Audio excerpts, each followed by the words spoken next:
Good afternoon, everyone. My name is Chung Ngin Zhun from Vietnam. I am one of the directors of the SEACHA, the Southeast Asian Cultural Heritage Alliance, and we would like to welcome you all to the short-time session today, number 24. The theme for this year is the cooling the earth with cultural wisdom, and we have moved to this session 24. So it's been 3 years. The last 2 years we have different themes, but in general the themes of the topics around the topics of cultural heritage and addressing the climate change and environmental change using wisdom and cultural knowledge. So today I would like to start off the session with a brief introduction of SEACHA that you might have known about us. So we are a digital-based network of civil society organizations in ASEAN countries. We are engaged in cultural heritage conservation work and safeguarding ICH and so on. We are now 8 founding members from Indonesia, the Indonesian Heritage Trust, Mulberries from Laos People's Democratic Republic, Penang Heritage Trust from Malaysia, Yangon Heritage Trust from Myanmar, Heritage Conservation Society of the Philippines, the Singapore Heritage Society, the Siam Society under Royal Patronage from Thailand, and Center for Research and Promotion of Cultural Heritage in Vietnam. And we are now also looking forward to welcome more members from other countries such as Brunei and Cambodia, and we are always there to welcome the new members. And if your organization or if you know any organization interested in formally joining SEACHA, you are most welcome. SEACHA's mission is to aim to promote effective government community partnership in cultural heritage management in South Asia, and to strengthen ASEAN social cultural community at the people-centered third pillar of ASEAN. And we also to aim to serve as a networking forum between ASEAN member organizations, and we aim to be a dialogue partner of ASEAN governments and the ASEAN Secretariat. And in order to promote and to carry out this mission, we would like to establish a form of social contract of cultural heritage within ASEAN. So the intention is to link governments, communities, and the business sector in the joint commitment to cultural heritage protection policies and actions to safeguard and protect ASEAN cultural heritage for future generations. So these are our areas of interest are cultural heritage related laws and regulations, cultural heritage governance, cultural heritage education, civil society, and capacity building in cultural heritage for communities and also for organizations. So the regional context will enable mutual learning and development among communities in different countries, and more importantly, to foster cooperation and projects that transcend the national boundaries in the ASEAN region. So that's very much about our mission. So for the past several years, since 2019, so we have run a couple of important events and activities. We have organized a project that's called the Cultural Heritage Management Clinic, aimed to help cities, cultural heritage cities in South Asia, to investigate the issues and to address them and to promote them in a more sustainable manner. Another strand of activity is the SEACHA short-term sessions that we are now in what is in the 24th session.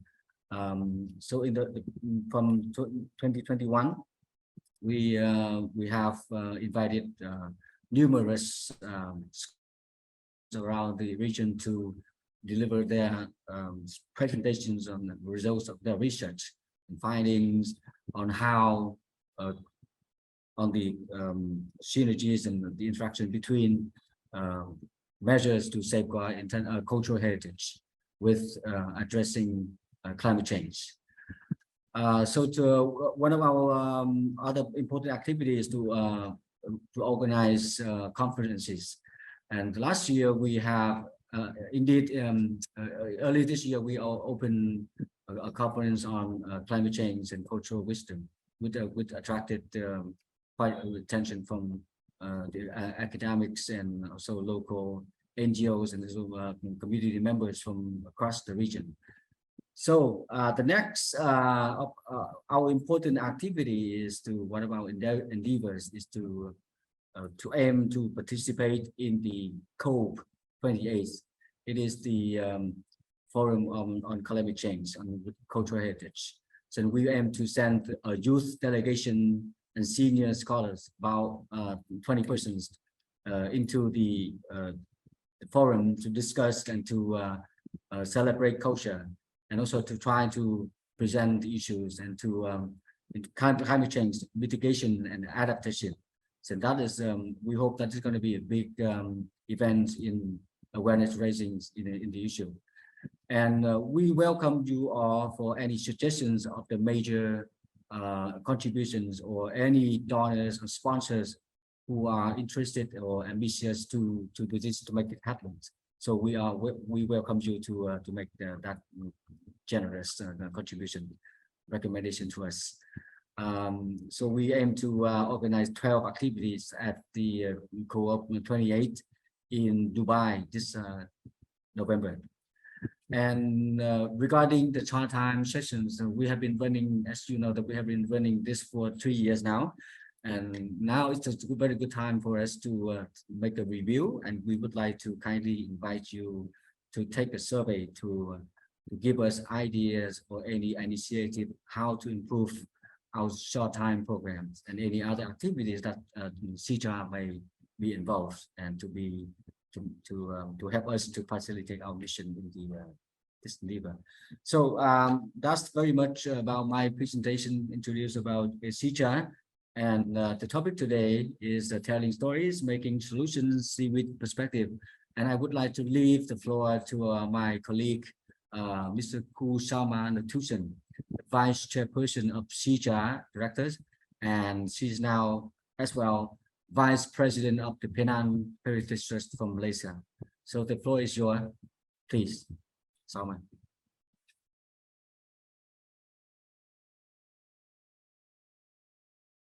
A young speaker, he's an entrepreneur, and his name is Chung Ngin Zhun, or call him Chun, and he's the founder of a seaweed bio-refinery company, which produces packaging and agricultural innovations. He's actually very passionate about helping the world to transition to a circular economy. So Chun is a SEACHA youth alumni because he participated in the SEACHA youth workshop at SEACHA Conference on Cultural Wisdom for Climate Action, the Southeast Asian contribution in January this year in Bangkok. So Chun is a Malaysian from Sabah, and he, after studying Malaysia, he continued his study at the HAS, University of Applied Sciences, Netherlands, and University of Fraser Valley exchange program in Canada, Abbotsford. He studied global development studies and completed a BBA in international food and agribusiness in 2016. So he has studied actually a variety of topics around sustainability in food chains, bio-based economies, and various other aspects involving topics surrounding international agribusiness. So his talk will last for 40 to 45 minutes. And it will be very interesting because it talks about culture and cultural solutions to our climate change challenges. So without further ado, I would like to ask Chun to present his topic. And just remember that you can leave your questions in the chat, and then we will have a question and answer after the session. Chun? Yeah. Hi. Afternoon, everyone. Let me just share my screen. Okay, all right. So I'm Jun from Malaysia. I'm from a company called Rhodomaxx, and I'll be giving you a perspective on how we as industries right now are looking at culture and and how to extract solutions from cultures. So that hence my topic of today's presentation is called Telling Stories and Telling Stories Making Solutions, Seaweed Perspective.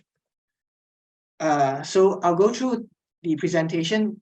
First, we'll talk about our innovation, our concept behind our innovation, the culture that we are inspired by, and also how this usually cultural knowledge are producing products on a cottage industry, and how this cottage industry over the years has slowly transitioned towards a commodity production.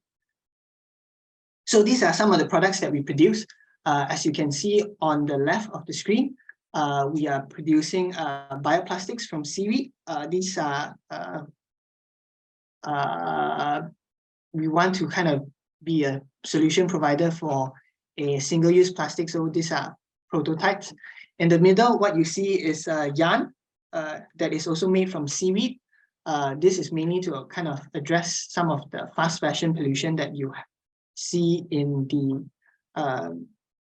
today's apparel industry. Then lastly, on the right, what you see is fertilizer or seaweed biostimulant that we have also extracted from seaweed to be used in conventional agriculture. All right, so the concept that firstly, when we look at the innovation, we always look at the planetary boundaries. So how does this innovation help address some of the planetary boundary issues? So one thing that we pay a lot of attention to is biochemical flows, particularly phosphorus and nitrogen. So with the green revolution that happened in the 80s, which kind of saved the world's population from global starvation, it was the introduction of synthetic fertilizers into the developing countries, and it's being used at a huge scale. But because you are using synthetic fertilizers, a lot of the fertilizer applied on the ground is always applied in excess, and that kind of slowly find its way into the ocean, and which causes a lot of problems such as algae blooms, depletion of oxygen in rivers or still waters. So that causes toxic chemical blooms from algae, very, very bad odor pollution from decaying seaweed on beaches. Then the next one we are also looking at is also land system change, freshwater use. Because seaweed doesn't need land to be produced, so it doesn't really have that kind of footprint, and also it's not competing with fresh water. So these are some of the potentials that we see seaweed is able to produce. And of course, one thing that is not really said here is microplastics. So that is kind of in the novel entity side. Yeah, as we all know, plastics is a huge problem in Southeast Asia. So we are also looking at how a biodegradable plastics will help in addressing the plastics pollution that we are facing in the region. All right, so as you can see, these are some of the concepts behind it that we are looking at. First off, we look at the bioplastics and also the apparel side. Right now, a lot of the plastics industry or the FMCGs are pushing towards extended producer responsibility. So it's EPR, which I think in Malaysia, it's being implemented in places like Petaling Jaya, whereby Nestle and big companies are encouraging or campaigning for companies, for consumers to actually sort their waste and have it so that the waste management company can come in and collect the plastics to be recycled back into the plastic supply chain. But this kind of model, what we see is that it's only scalable in affluent neighborhoods or where neighborhoods that have very good solid waste management systems in place. You might not see that in poorer income neighborhoods or in villages whereby the local municipality does not service it. So when we look at that, we have to look at it from end of life cycle kind of design, whereby we have to acknowledge that we have very bad solid waste management systems, and how do we address that? So our innovation aims to address that by being able to degrade naturally, regardless of how it's being processed. So it can, if it's thrown into the ocean or into the river or on the ground or on the soil or beside the road, it will still degrade naturally without the need for additional infrastructure. Because right now, the EPR model is actually pushing a lot of the responsibility towards the government side and also to the consumer side. So it's also technically raising costs for the invisible costs for consumers of the product with minimal cost to the actual producers. Then the next one is in the middle, what we see is with fast fashion. I believe that fashion, a lot of people think that fashion is something that should be cherished and is slow, but the reality of it is not so, right? A lot of us wear clothes that sometimes don't even reach 2-3 years, particularly with like sportswear clothing. If you go to exercise, the synthetic clothing, these tend to create microfibers in the waterway. When you buy a new clothes after maybe 1 year or 6 months of wear and tear and going into the washing machine, you notice that your clothes becomes thinner and thinner, mainly because of the slow leaching or the slow breakdown of the textile fibers going into the water system. And these microplastics are impossible to capture in any sort of system. So we design our textile solution to be able to work with this system, that even if it degrades or even if it slowly wears and tears in the washing machine, it would still be able to degrade once it goes into the ocean. So you don't really need to rethink the entire system. And then lastly, what you see here is the fertilizer or agricultural input innovation that we produce, whereby we look at seaweed as a natural sponge in the ocean that reabsorbs leach nutrients that are coming out from the agricultural system, and then reintroduce it into the system as a biostimulant or a fertilizer. So these are some of the innovations that we are working with along with the concept behind it. So the culture that we are inspired from is located mainly in the Celeb Sea. So we share, it's a nomadic culture that travels between the southern Philippines, Sabah, Indonesia, and also and Indonesia. So this region, or the Celeb Sea, is where these sea nomads travel in and out. So the people that we are inspired by are actually the Bajau Laut, or the Suluk people, who are sea nomads.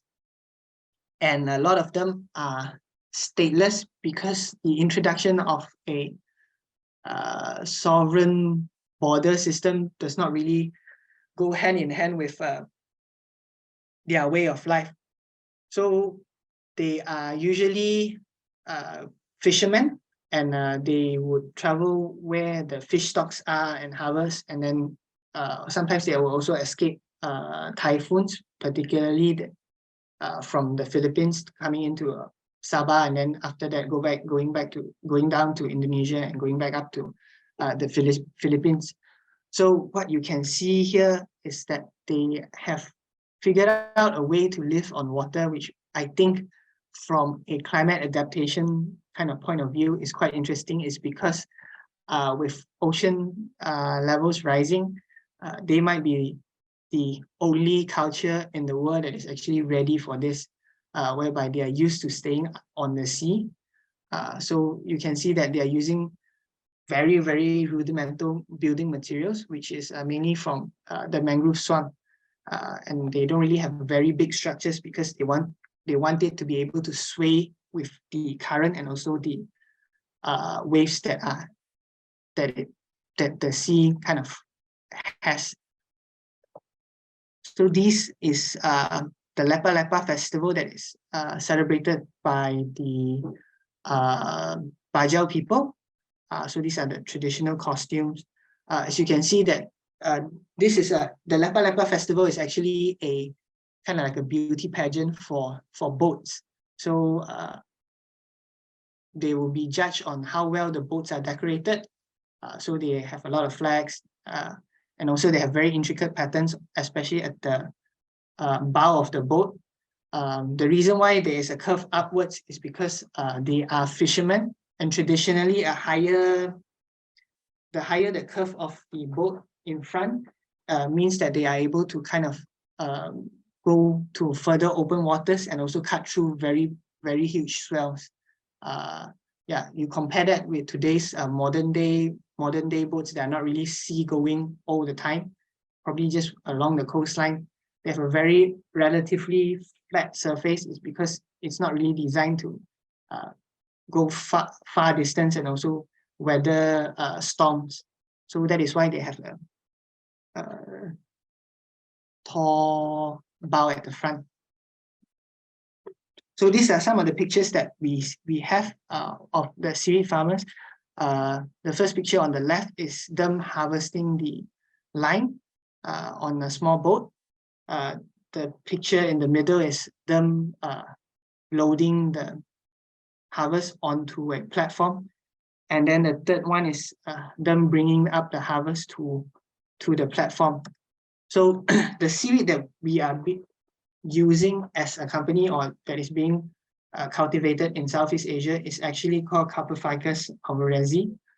It's not really an indigenous species of seaweed in Southeast Asia. Actually, it comes from Hawaii, from the other side of the world. Yet it was introduced to the region, I think about 40 to 50 years ago as a food additive. But the first people to adopt planting seaweed in the region is actually the sea-going communities, which are the Suluk and Bajau people. The life cycle of the seaweed is actually quite quick. What you see this lady doing is that she's you can see the blue knife. She's actually cutting the harvested seaweed into smaller fragments or seedlings, and then tying it to the rope. So from tying until harvest, after it's put out into the ocean, it only takes 6 weeks to harvest. So these are all plannable income sources compared to fishing. Sometimes it's a hit and miss. Sometimes you don't really have a harvest. But with seaweed farming, it's a more sustainable livelihood because you are able to kind of predict when the next harvest is and also have a stable market output for your harvested product. So this is how currently now this is the modern way of seaweed harvesting or how the seaweed is harvested in this is in Indonesia. So the seaweed is actually brought up to the platform and then it's stripped. After it's being stripped, then it's dried, and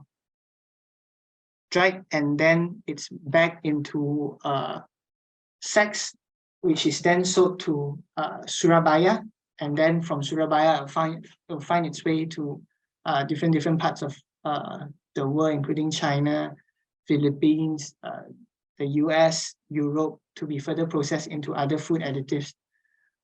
So this is where you start to see that the traditional cottage cultivation models start to transition towards a commodity market. So for us, this is where we see things happening. In the beginning, 40, 50 years ago, this is the inception of producing seaweed in Southeast Asia by a group of Spanish people who brought the Hawaiian seaweed into Southeast Asia in Malaysia and Philippines to start growing it, to supply it back to Spain or Europe to be processed into a food additive. Then after a while, the supply chain from the planter sites start to organize themselves unofficially. So you start to see circles where 2 or 3 players start to band together. This helps them with negotiating power and also pooling logistics solutions together to have a better profit margin. Then slowly you start to see, once this industry move out of the traditional cultivators, which are the Suluk and Bajau people, and now even the Indonesian Bugis are one of the top producers, you start to see that the state starts looking at food safety policies, cultivation standards, concession, where you can plant, where you can't plant, giving out concessions on planting. And setting export standards to be given to the open market. And lastly, what we will see that will happen is with now the ESG movement that is happening in Southeast Asia, we would see that the state would be very much entrenched in the production, or the industry, the final use product industry will also be very much entrenched in the production system as they start to declare footprinting initiatives such as carbon, nitrogen, ecological footprint, water footprinting. So you will start to see that data like this will play a huge role in cottage industries or medium-sized cottage industries. If we as industry, or we as facilitators of traditional cultural cultivators, don't equip our farmers with the relevant knowledge on how to start farming sustainably, and also collecting the right data, then you will start to see that these indigenous community will slowly lose their lead in negotiating, and slowly you will see that the industry will take over, maybe through mechanization and also better comprehension of the footprint data that they have. So this can be true for a lot of the projects that I see happening, particularly in the sustainability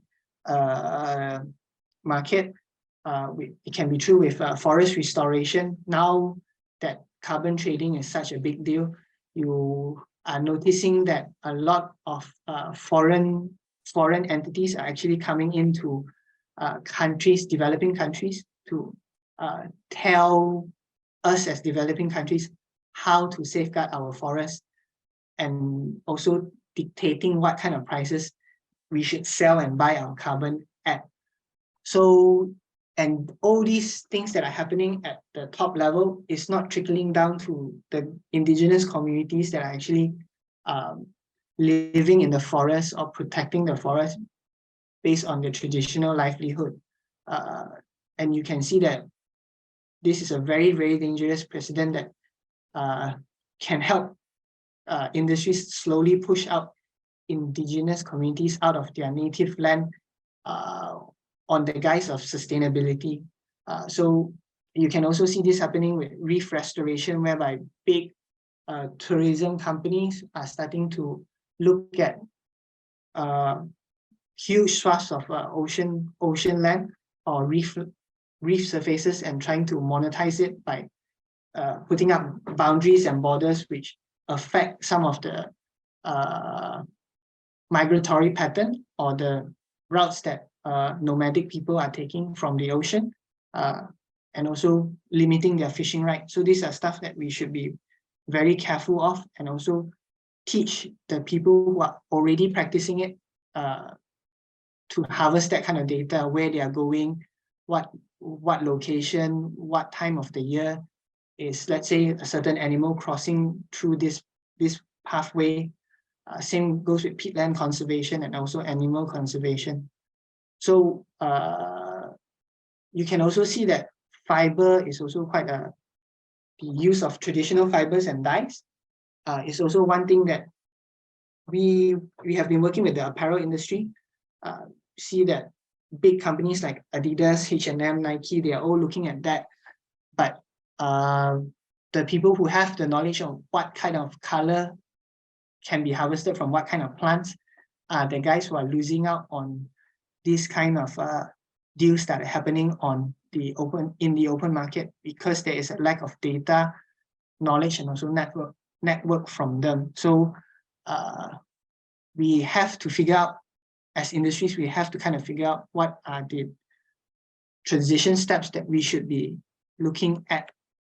So, and one of the main key points that we can actually do is to actually look at the planetary boundary, the 9 planetary boundaries, and start to figure out for biosphere integrity, start listing out, okay, what kind of animals are within this region where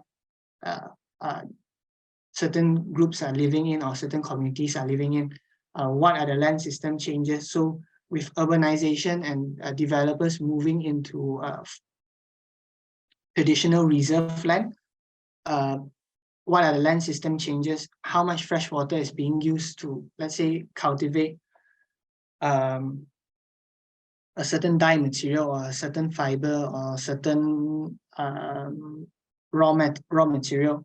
Same goes with the agricultural inputs. What kind of carbon is being for climate change and atmospheric aerosols, what kind of carbon is being sequestered, how much is the carbon being sequestered, how much oxygen is actually being released into the atmosphere, how much carbon is being taken out of, let's say, the water column, or how much nitrogen is being taken out of the water column. These are stuff that we should equip the native communities to start looking at jointly. On, if not, they will be pushed out of their own homeland and also lose a lot of the economic opportunities that the green economy will be looking at. So for just to wrap up, the thing is that what we have to do from an industry perspective is that we have to identify benchmarks that traditional communities are actually doing. What are the problems that they are solving, and how do we valorize these problems that are solving into market solutions. So that is why data is quite important. So yeah, so we have to transition from figure out how do we transition from having a competitive advantage to institutionalization of data for the indigenous communities, so that the whole ESG movement or the circular economy movement can be actually led by data that the local communities are providing. So this is roughly what I would like to share, and it will be interesting to also get some questions from the floor if there is anyone that is working on certain projects with local communities, and we can also kind of open it up to see where are the values that we can add for these communities. So I think that is all from my side. So I'm happy to take any form of question. Thank you. Thank you, June, for a very interesting and a lot of coverage in your talk about from cultural, the cultural issue of these people having a stake in the industry, and right up to issues of ESG, where we know where the industry may be going to look into maximizing, opportunities from carbon trading and this kind of large scale industrial solutions, which may actually involve, or it may leave out, or it may empower, or it may disempower the local communities who are actually doing this seaweed harvesting. So let's see, we do have a couple of questions, and I'll pick one of them. The first one from Anthony Zola, it says there are different types of seaweed being produced: industrial, pharmaceutical, food quality seaweeds. So which of these are the smallholders in Sabah producing? I think you did mention it, but maybe you can repeat it again.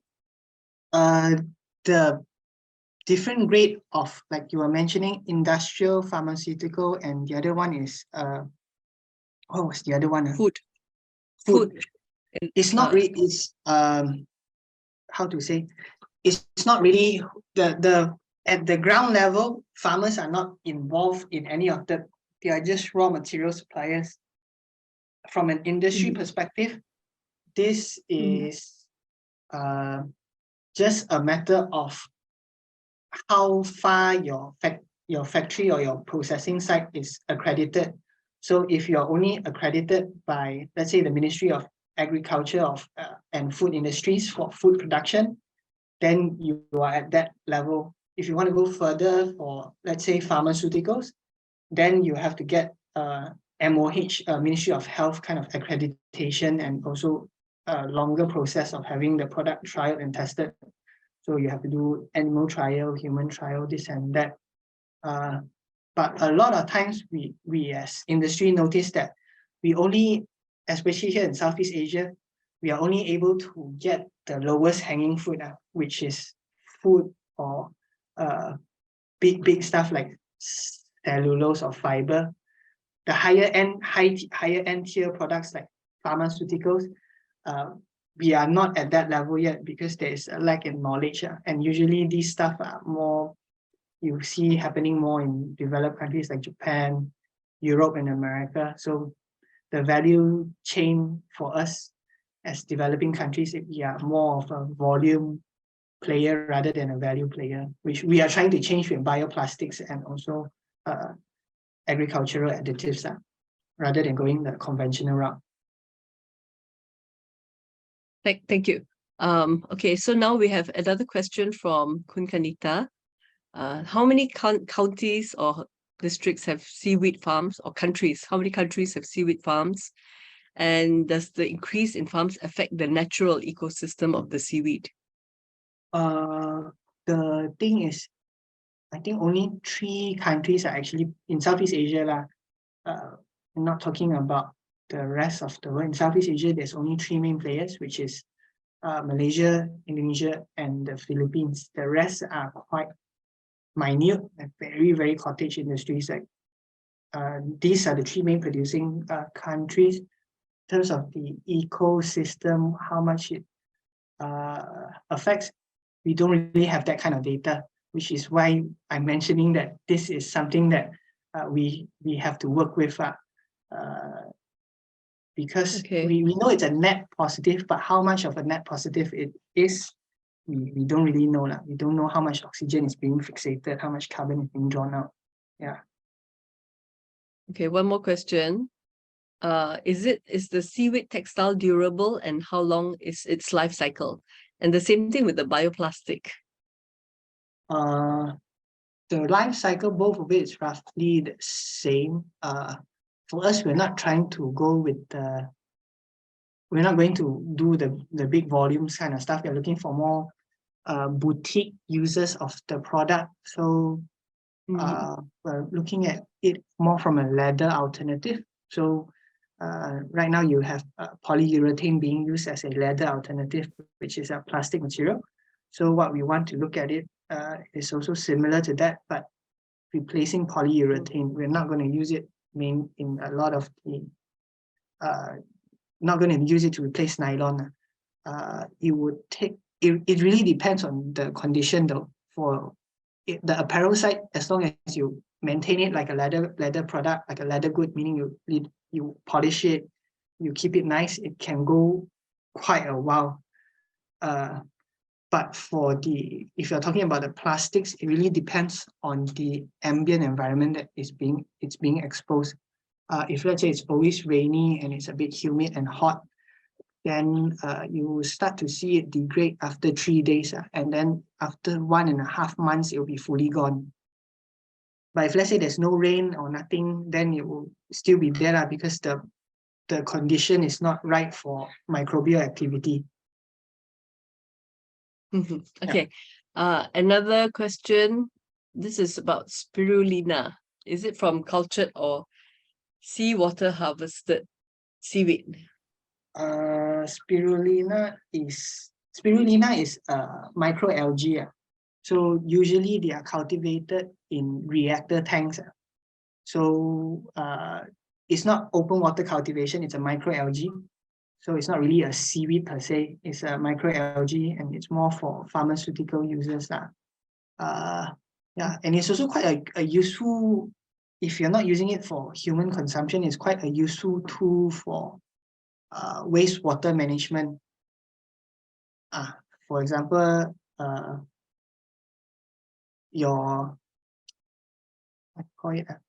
the sewage, right? You have a lot of human excrement, right? And that is very rich in nutrients with nitrogen and all this other stuff. And you have to take it out from the system before you discharge it into the river. So these are some of the methods that can actually help remove the excess nutrients, which can either you can go higher value side, which you can go to. I'm not too sure whether you want to eat basically human excrement produced material, but it can go to animal feed. Feed or fertilizer, right? Fertilizer, or you can go into biofuels. Yeah, so these are stuff that you can look at. Okay, one more question. Smallholder seaweed farmers in southern Thailand are producing Gracilaria, which can be processed into agar-agar. So are the Sabah smallholders also producing this? This is a very technical question. It means the person knows about seaweed a bit. Gracilaria is a lot of the region don't really like to produce Gracilaria, especially the big players in Semporna, in Sabah, in Philippines, and in Indonesia don't like to produce Gracilaria. Is because it's per kilogram is a lower value. It sells at a lower market value. Of course, it can turn into agar, but the agar yield is lower. It's better for you to plant another type of seaweed which has a higher agar value, higher agar extraction rate. And it's also used as a feed additive for Gracilaria. I think they feed it to abalone. They export it to China. But if you were to look at producing seaweed with the same amount of effort, a lot of times it will be smarter to look at Carpa ficus or other type of seaweed rather than Gracilaria, because it's really a lower value seaweed. But the one good thing is that it can grow in brackish water. Meaning to say you can grow it relatively inland. Okay, so the Anthony says, excellent, good to know that. I didn't know that about Gracilaria.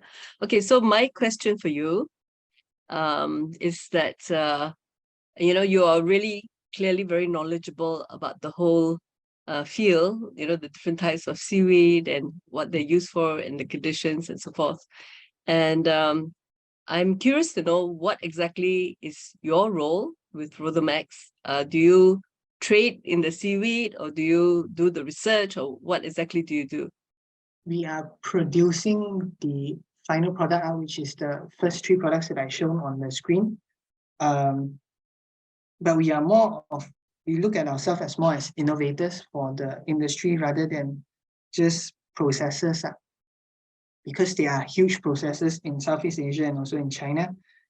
which are looking at the conventional path, what we see that the seaweed industry it is true across the board for any kind of traditional cultivated biomass source, is true across the board. When you talk about this, last week I was in Johor, and we were listening to a sustainability summit, and a lot of bankers are talking. This is not answering your question directly, but it's just to give you a scope on why it's quite important for organizations like SEACHA to help local farmers, is because the HSBC was talking about going net zero by 2030 in their financing. So imagine you owning a big plantation company lah. So imagine, like, for Thailand will be CP, right? CP has a lot of agriculture stuff. They're everywhere in Southeast Asia. CP wants to take let's say a loan or finance from HSBC, but because they want net zero, right? So HSBC will be asking them for, let's say, your chicken farm or the soya bean that you're trading or the fertilizer that you're importing, what is your carbon footprint, right? And a lot of times we as smaller indigenous communities actually have the answer for more sustainable cultivation methods. It could be mixed crop, it could be use of manure, or how we treat the crop rotation, or how we are applying fertilizer and looking at weather patterns. So these are stuff that can actually help in carbon saving carbon, which can actually provide huge monetary or financial benefits if we have the data to be utilized by big companies like CP. Because in the end, if they are not able to get the financing, then the business will be slower, or they might be left behind. So these are the data sets that we have to start looking at from indigenous communities, because if you were to let CP figure out their own on the carbon footprinting, or it could be any public listed company, figure out what the data sets are, they are not going to share that kind of information with anyone. So it will just make them even bigger and rounder or fatter. So we have to figure out how are we, as in a sense, champions for traditional ways of living, figure out how to work with them and how to get their knowledge and data and translate it into monetary values. Okay, maybe this is one last question. How can smallholders be incorporated into global value chains? Are there challenges in scaling up, especially in terms of environmental capacity or resources, or is there resistance from indigenous smallholders? I think this is a very good question. Now, let me just read it again. How can small? Can you read it? Yeah, I can read it. A lot of times it's about data collection. I really think it's about data collection, and we cannot treat the indigenous community as one single community, right? Some people are more open, some communities are more open to collaboration, some communities are not. So it really depends on whether indigenous communities are willing to work and see the bigger picture themselves. So that is to answer the second part of the question. Answer the first part of the question is that you have to have data. You have to go in and collect primary data. Yeah.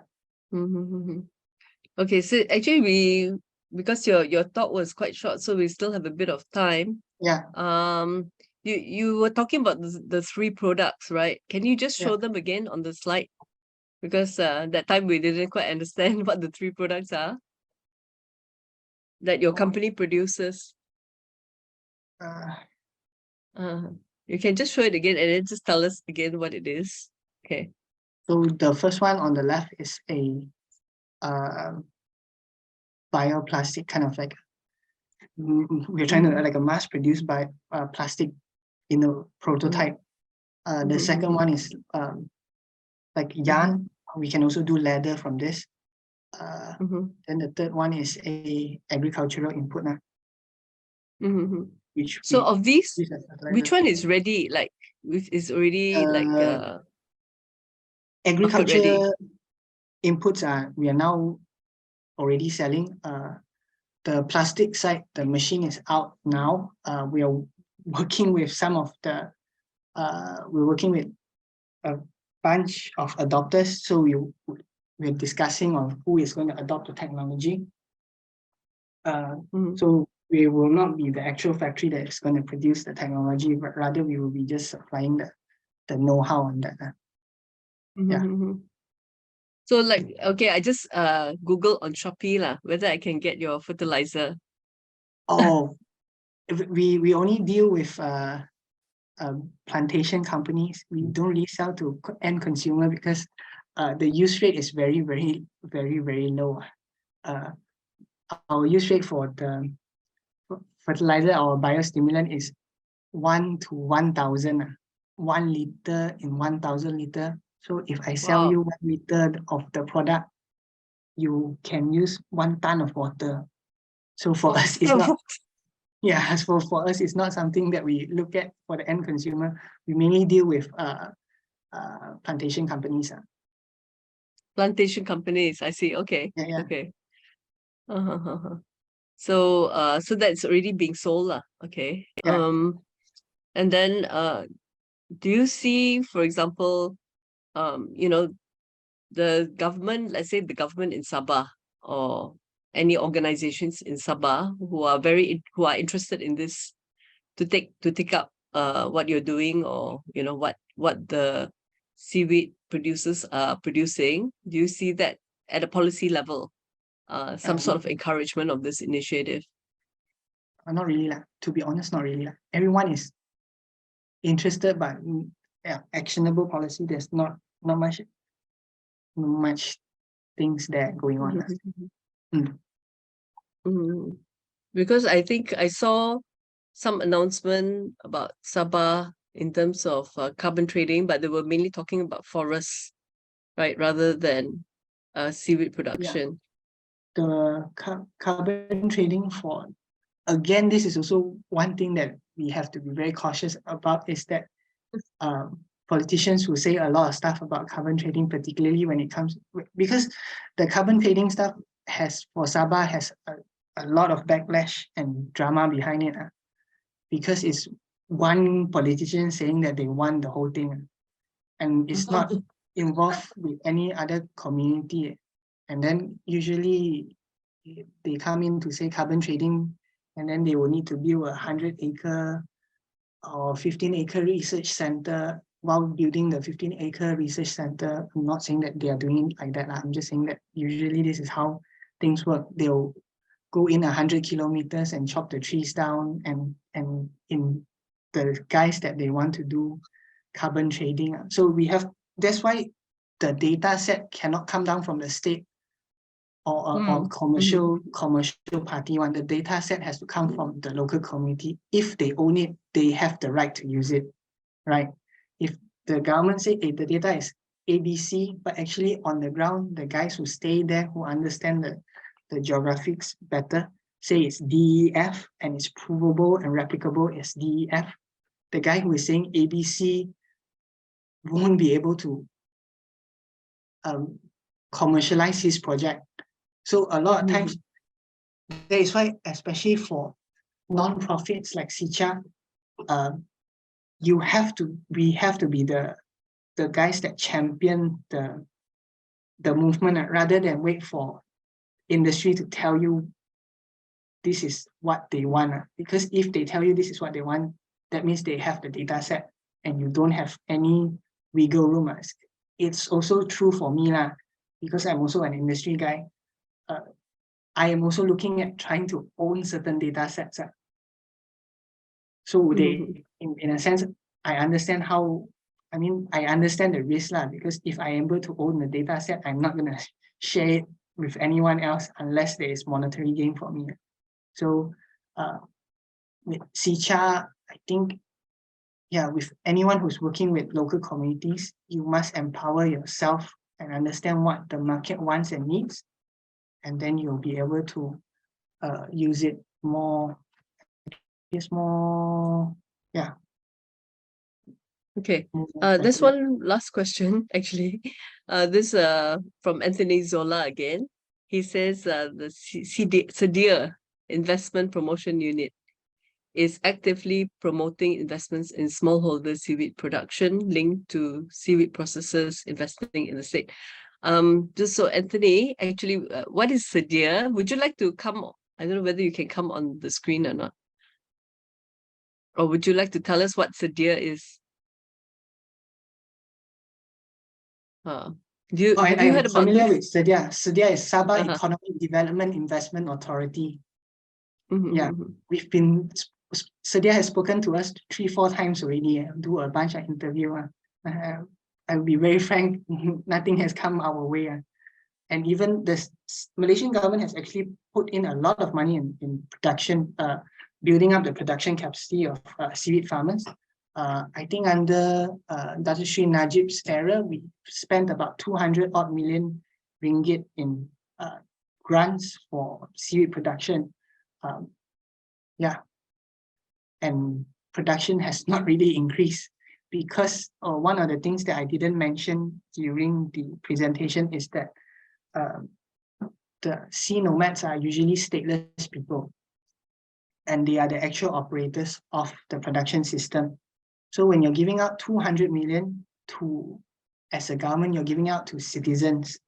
90+% of the production guys are non-citizens. So you're actually throwing money to people who are not really producing. So that's why the industry is always that size. No matter how much money you're throwing it at, it is still that size because the people who actually are the operators are not getting it.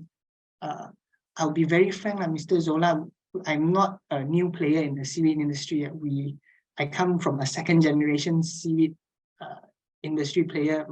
My parents are one of the first people to actually bring in seaweed processing into Malaysia. So we know the seaweed industry quite well.